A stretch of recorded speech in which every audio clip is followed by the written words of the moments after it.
Hello lovely people and welcome back to this week's new video. As you can tell, this is going to be my mid-year freakout tag. Mid-year freakout tag. Hello lovely people and welcome back to this week's new video. I'm finally back with a new video because I realized that I think this is going to be like my third year in a row doing the mid-year freakout book tag, mid-year book freakout tag.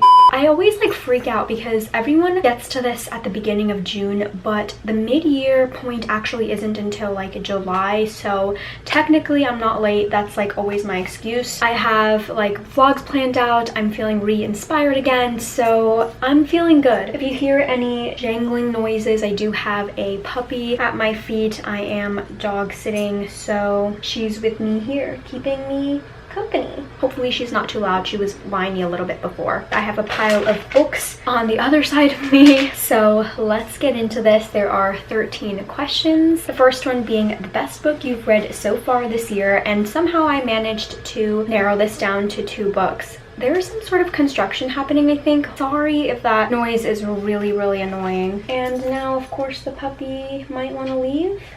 I've somehow narrowed it down to, oh, okay, yeah, okay. No, she's staying. She also barks at herself in the mirror that's here, so there might be that. I haven't had the most 5-star reads this year actually. I've read I think 78 or 79 books so far. Only about 6 of them have been 5 stars. The first one hands down was probably going to be Felix Ever After by Kacen Callender. Also probably Loveless by Oseman. It's YA stories of self-discovery. This one following Felix. He's dead named, sort of outed in his summer program at school. He is black, queer, and transgender. When someone starts sending these transphobic messages to him, he wants to find out who it is. And Felix Ever After is an honest and layered story about identity, falling in love, and recognizing the love you deserve. I just loved following him on his journey, as well as following Georgia on her journey. And Loveless, she is ace aro, or thinks that she is, and is navigating her first year of university whilst trying to figure out if she's ace aro. I just really loved it because it meant a great deal to someone really close to me. Be able to talk to them about the book and having them relate to that just sort of made that experience of reading it all that much better. Third book, I guess,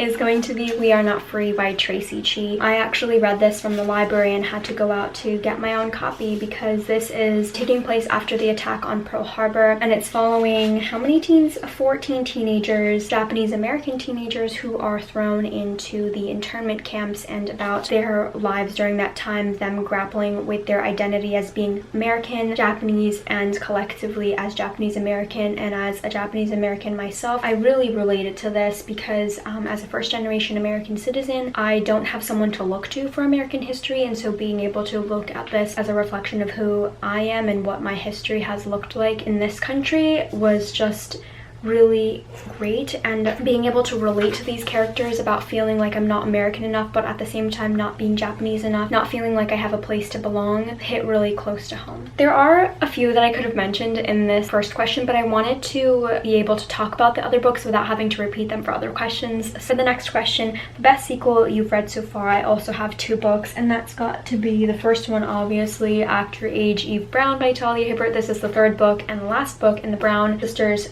trilogy. Everyone was talking about it for a reason. I have loved every single book. I gave each book 5 stars, and I felt like I loved them more than the book before. Eve is the youngest sister, and she is a certified hot mess, and she lands a job at a bed and breakfast, and the guy who owns it is Jacob, and he's this uptight guy, whereas obviously Eve is more carefree, and it's sort of their little whirlwind romance about whether they would work together, even though Jacob proclaims that Eve is his nemesis. I just thought this was so adorable, and I loved it so much. I mean, I have been looking into Talia Hibbert's backlist romances. I definitely really enjoy Talia Hibbert's writing and her humor, and I highly recommend checking her out, not just this series, but her other books as well. The other sequel that I enjoyed was Crown of of Midnight by Sarah J Maas. So I've said many times on my channel that I have a difficult time with fantasy and like getting immersed into it. Even if I do enjoy it, it's usually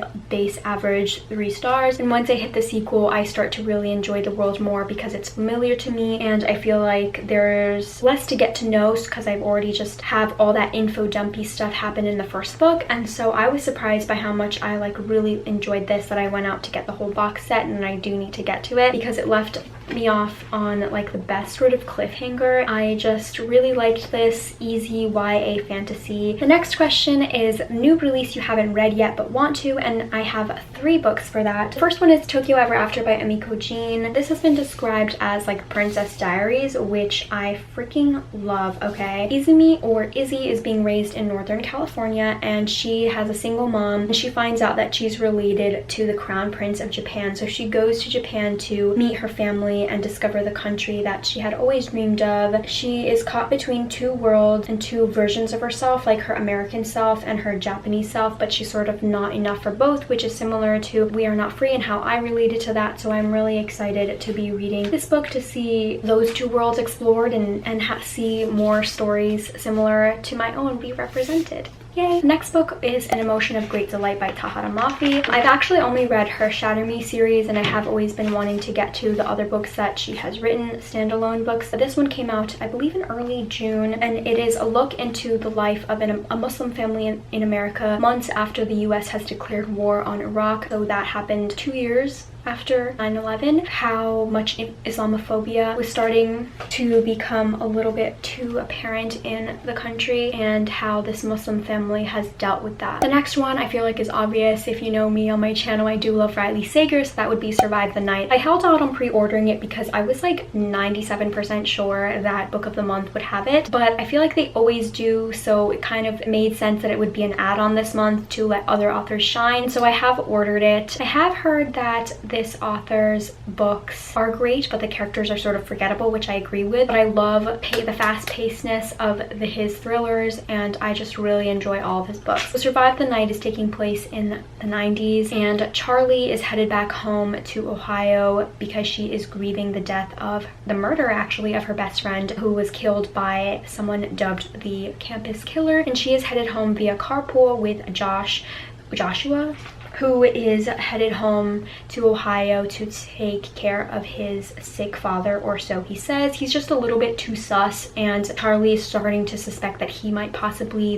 be the campus killer, and how she might have to survive the night during this road trip home. This definitely was a highly anticipated release for me. The next question is most anticipated release for the second half of the year, and for this I have 5 books. So the first one is The Heart Principle by Helen Hoang. This book is coming out in August, but she took a bit of a hiatus, so I'm really excited that she's back. This is going to be the 3rd book in the Kiss Quotient series, if you know that one. I also really enjoy the books in that series as well, so I can't wait to see what more she's going to be putting out. This book is following Quan, actually, as you'll know from the other books if you've read it. If you haven't, all the books in her series are companion books, so you don't have to have read the other books, or at least in order, but the characters do come up sometimes, so it's nice to be acquainted with them. Anna's longtime boyfriend announced that he actually wants to have an open relationship, and she's not happy with that, but Anna decides that the way that she's going to embrace it is to embark on a string of one-night stands, and therein comes Quan, and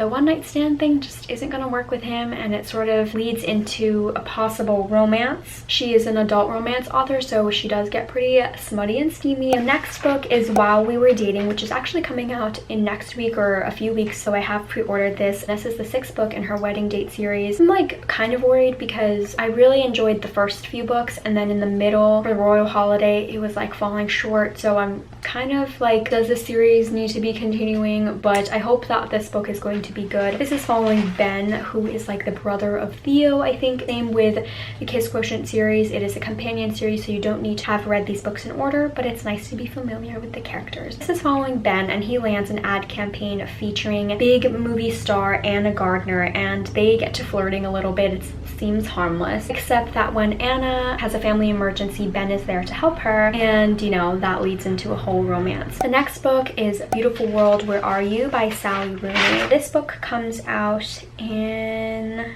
September. Sally Rooney wrote Normal People, my favorite book of last year, as well as one of my favorite shows. I really enjoyed both the show adaptation as well, and it's sort of like a weird story because there's a lot of characters. I'm going to read the blurb off Goodreads. Alice, a novelist, meets Felix, who works in a warehouse, and asks him if he'd like to travel to Rome with her. In Dublin, her best friend Eileen is getting over a breakup and slips back into flirting with Simon, a man she has known since childhood. Alice, Felix, Eileen, and Simon are still young, but life is catching up with them. They desire each other, they delude each other, they get together, they break apart, they have sex, they worry about sex, they worry about their friendships and the world they live in. Are they standing in the last lighted room before the darkness bearing witness to something? Will they find a way to believe in a beautiful world? This actually reminds me a little bit more of her book Conversation with Friends, which I haven't read, but I found in my little free library, which I'm really excited about, because people who have read both Normal People and Conversation with Friends and didn't like Normal People said that they enjoyed Conversations with Friends more. I'm interested to see where I fall on that spectrum. If I do end up enjoying Conversations with Friends and if it's similar enough to Beautiful World, Where Are You, that I'll like that as well. If you didn't like Normal People or you're worried that you're not gonna like it, don't read it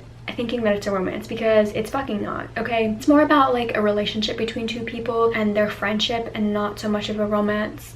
Okay, expect to be pretty angry as well. The next book is Under the Whispering Door by TJ Klune, which comes out in the latter half of September actually. And I actually found out about this release recently. House of the Cerulean Sea was one of my favorite books of 2020 as well, and so I'm keen on reading his next book. But this is a fantasy. The Reaper comes to collect the soul of Wallace Price. He ends up falling for the ferryman who helps the souls to cross over to the next world, I guess. I think his name is Hugo. He is helping to show Wallace the life that he missed out on because Wallace is not ready to die or something like that. I really loved House of the Cerulean Sea so much, and it really lived up to the hype for me. His writing was just oh so beautiful. I can't wait until this release and see if I love it just as much. The last book is Jade Legacy by Fonda Lee, and I believe this comes out the end of November or early December. I actually read Jade City this year and really enjoyed it. I'm hoping to get to Jade War soon as well. I just purchased that. Hopefully I can in order to be caught up. Question number 5 is the biggest disappointment, and I also have 3 books for this. Life's Too Short by Abby Jimenez. This is the 3rd book in the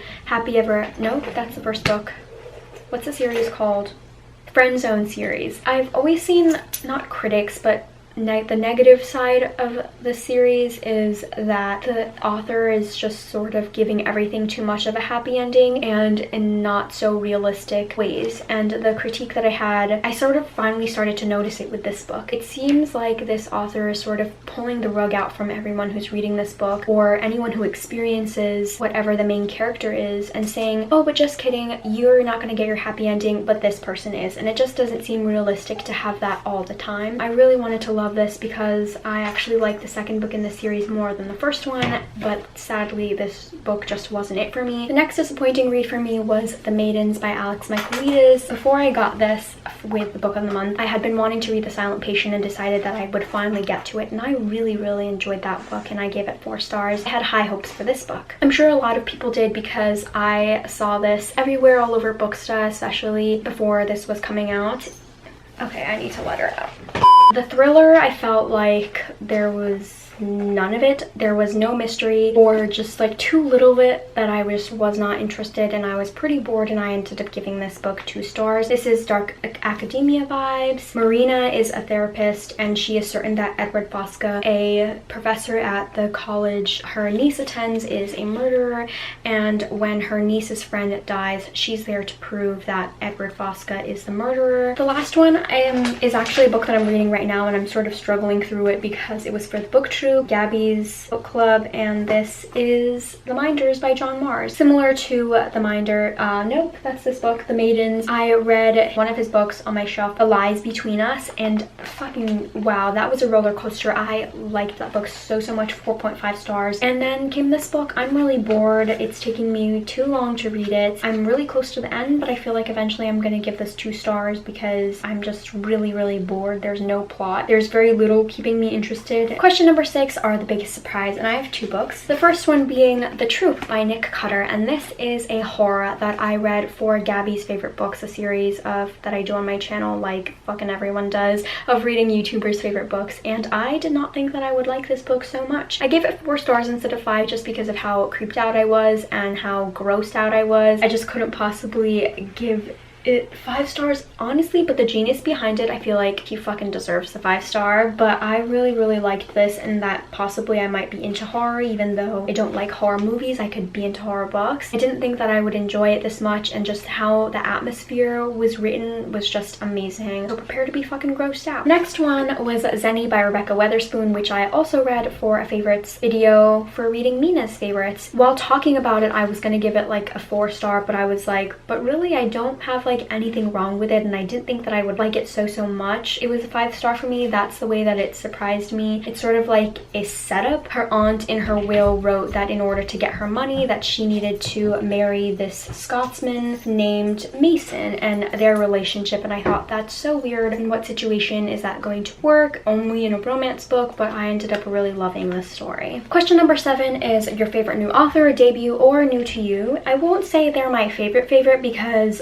I would rather say that they're my favorite if I've read multiple, at least 3 books by them, but I do have authors that I want to be looking out for. I will definitely be mentioning the authors of these 2 books, Nick Cutter and Rebecca Weatherspoon. I know that Rebecca Weatherspoon is actually a really popular indie romance author, and that Nick Cutter, I believe he does have a few backlist books that I can check out and be truly disturbed. The next one is going to be Trung Nguyen, who wrote The Magic Fish, and this was one of my other 5 stars of this year, and it's a really sweet graphic, oops, I think that's my receipt. This is a graphic novel of a Vietnamese boy who wants to come out to his mom and doesn't know how to find the words, and it's sort of intertwined with Vietnamese fairy tales, and I just really like the art style and the colors of it. It was really adorable. This was his debut book, which I was really pleased with. I can't wait to see what he comes up with. Next author I think is going to be Katie Robert. I've only read, I think, her Wedding Pact series, like 3 books of so far. I won't say she's a favorite because not all books have been 5 stars, but they've been close to about maybe like 4 stars-ish. I'm interested to see what else she has put out. She is also a really smutty author. The next question I always have difficulty with, and it's your newest fictional crush. I don't have someone that I like overly fell in love with, but people that I could mention from the series Throne of Glass. I've only read the first 2 books, but Kale, the Captain of the Guard. They're sort of a classic YA love triangle trope, and I hope I'm rooting for the right guy because it did me dirty in Shatter Me. So there's him. Anthony, the Viscount in The Viscount Who Loved Me. I feel like mostly that's because I frigging think Jonathan Bailey is so handsome. He is the actor who plays Anthony in Bridgerton. The last guy is Teague, who was in The Wedding Pact. He was the main character. I'm not gonna like explain too much because I just remember that I liked him. I feel like I have selective memory. I just remember that I thought that they were really great, or at least for Kale, that I definitely liked him over Dorian. And then my newest favorite character, which is question 9, is of course Miss Eve. She's not relatable to me at all because I'm definitely not a certified hot mess, and I'm so organized, and if anything I'm closer to Jacob, but I feel like that pairing of me being like Jacob and Eve would just work out really well. She's just so much fun, she's hilarious, and I wish I could be as carefree as her. Number 10 is books that made you cry, and honestly this year it sort of clicked in me that I am a Cancer moon and rising, and I've sort of just been falling into that, and I've been a little bit more easy to let the tears fall. I can say that there have been a few that maybe I shed a tear or 2 for, but there's nothing that I was like absolutely sobbing for. The only book that I've ever done that for is, can you not? Okay, is A Little Life, and I read that 2 years ago. There's been nothing where I cry like that. If anything, I cry harder for movies and not so much books. Next question is book that made you happy, and of course I have 2 for those. The first book is going to be Heartstopper Volume 1 by Alice Oseman. I finally got to this. I feel like it's, you know, obvious why this made me happy. It's not very writing heavy as a comic, I would say. It's just really adorable, heartwarming. The next one was the Bromance book club by Lissa K. Adams, which I also read for reading Gabby's favorite books. Gabby and I just had the same thoughts for this, which is like the hilarious part. This is a romance, you know, how can you not be happy? And I like that this was sort of newer and more fresh because this was a already developed relationship, so you're getting to be taken on a journey of this couple having fallen in love with each other in the first place and then falling in love with each other again, which I really thought was so stinking cute. Question number 12, we're getting closer to the end. The most beautiful book you've bought / received so far. I'm just gonna say Rule of Wolves. I actually started King of Scars recently, today actually. Hello. Okay, that's like reason enough. I wish they had done that for King of Scars. I don't think they did anything. If they did, it's not textured. Or maybe they did and I forgot. Nobody cares. And the last question is, what books do you need to read by the end of the year? And I would say the Throne of Glass series, just because I bought the box set. I do have other fantasy series that I want to read, but I don't have like all the books in the series, so I feel like I could take my time with them. A Song of Ice and Fire, the Game of Thrones series, I just need to read the 5th book. The last one was Jade War by Fonda Lee, like I mentioned, because Jade Legacy is going to be coming out later this year. And I think that's everything. I hope you enjoyed. Let me know what your favorite book of the year is so far, and I'll try to check that book out. I'm not really sure how my year-end wrap-up is going to go, just because I haven't had a lot of favorite books so far this year. I'm interested to see if there's going to be a book that will top my 3 favorite books of the year so far. Thank you so much for watching. Please look forward to the vlogs that I'll be putting out soon, and I will see you all next time. Bye.